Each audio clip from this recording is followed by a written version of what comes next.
On reçoit un artiste à la plume affûtée, au flow posé entre reggae, chanson et conscience. Il trace son chemin en indépendant, avec authenticité, en restant fidèle à ses valeurs et à sa vibe. Il est là pour nous parler de son parcours, de ses projets et de sa vision du monde à travers la musique. On est très heureux d'accueillir aujourd'hui Grezou. Et ça, merci pour la petite intro, ça fait plaisir. Est-ce que tu peux te présenter pour ceux qui ne te connaissent pas encore? D'où tu viens et comment tu définirais ton univers musical? Grezou, ça fait pas mal de temps que je suis sur la scène reggae. Et du reggae, du reggae qui peut aller un peu sur de l'urbain ou même un peu pop. Je me mets pas trop de barrières, mais le style, c'est vraiment une base de reggae quand même.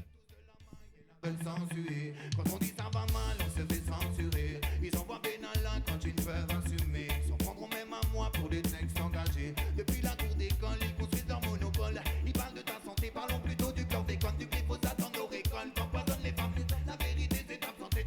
Tu proposes une musique très personnelle entre reggae, hip-hop, chanson et engagement.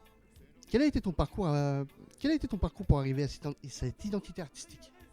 Ben, moi, je suis un enfant des années 90 et ça veut dire que j'ai grandi avec pas le début du rap, mais Sniper, Neg Marron, le début où le reggae et le rap se mélangeaient.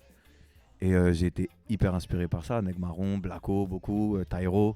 Donc c'était des gens qui avaient beaucoup de fond, qui avaient un engagement et qui avaient des mélodies reggae, mais pas forcément sur du reggae. Donc je pense que je suis dans cette lignée-là, en fin de compte, de faire du reggae, mais pas que. Et le texte, c'est important qu'on dise des choses intéressantes pour moi, en tout cas. Tu vois, c'est comme ça que je vois la musique, quoi. Tout a pris, tout est arrivé. A-t-on perdu notre humanité? Un coup de peur, un coup de chantage et de haine. Ils ont pollué nos rivières, ils ont maltraité le vivant. De l'élevage dans la chaîne et des poubelles dans l'océan. Vu que les médias sont solidaires, on s'enferme tous dans le néant. Au bout du monde, tu comprendras comment c'est construit l'accident. Choix des larmes et de la peine. Tu travailles sur quoi en ce moment? En ce moment, on travaille sur les vibes du mois. Ça veut dire on sort un clip tous les mois. Donc allez check sur YouTube et puis ça sort sur Spotify, etc. Donc c'est un single tous les mois. Parce que t'as vu, sortir un album quand on est indépendant, qu'on n'a aucun budget et qu'on est vraiment petit, c'est souvent jeter un pavé dans une mare et puis on se dit il est où? Bah, il est plus là. Tu vois ce que je veux dire? Et donc ça permet voilà, d'être tout le temps là et de proposer de la nouveauté aux gens. Et puis maintenant on vit dans un monde où ça va vite, tu vois. Donc les gens ils peuvent saigner le morceau, un mois après il y en a un autre et puis je trouve que le rythme il est cool et moi ça me force à bien aller au studio et à continuer de travailler aussi, quoi.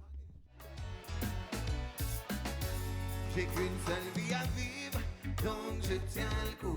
Malgré ce qui m'arrive, je ne compte pas me mettre à genoux.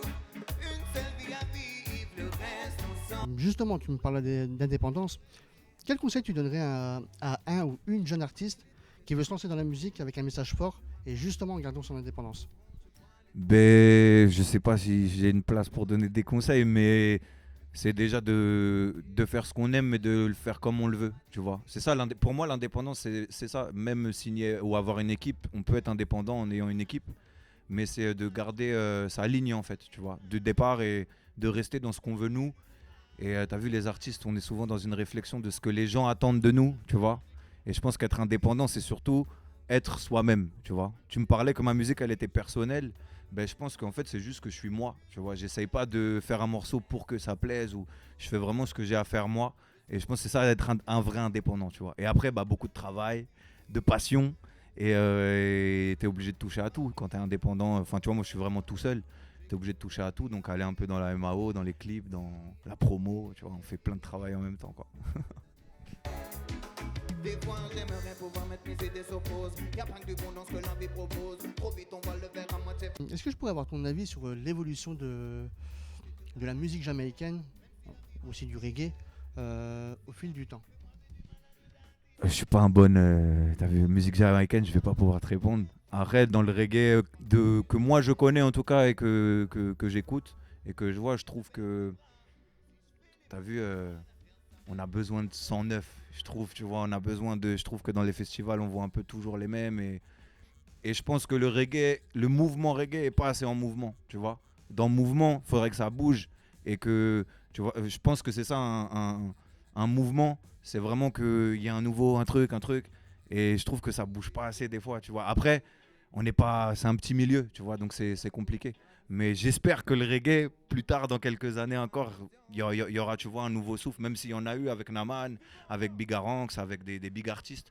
Mais Mais je trouve qu'on a perdu un peu ce truc de mouvement qu'il y avait avant, où tu vois, on pouvait avoir des connexions de ouf de partout. Et ça, c'est un peu dommage, je trouve. Mais après, sinon, le reggae, moi, c'est ma vie, c'est ma passion, tu vois. Donc, que le reggae vive jusqu'à la mort. Encore un big tune de plus dans ta solo.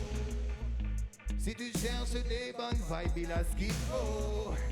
C'est le son des opprimés, des marginaux. Ah oui, Si je te dis Polytop, Polytop, c'est du reggae qu'il me faut là. Polytop, c'est un morceau c'est le premier morceau des Vibes du mois que j'ai fait en 2017. Et c'est un morceau, quand j'ai sorti, qui n'a pas trop marché, mais qui est clairement taillé pour la scène, en fait, tu vois. Et dès que je le joue sur scène, les gens, ils reprennent le thème. Et tu vois, j'en ai même fait un t-shirt. Donc, c'est un morceau fort que j'ai jamais lâché en concert. Tu vois, il y a des morceaux qui vont, qui repartent. Polytop, il a toujours été là à la fin du set parce que voilà, c'est le moment où on est tous ensemble, on communie tous ensemble. Prenez un maximum de bordel s'il vous plaît pour Réseau.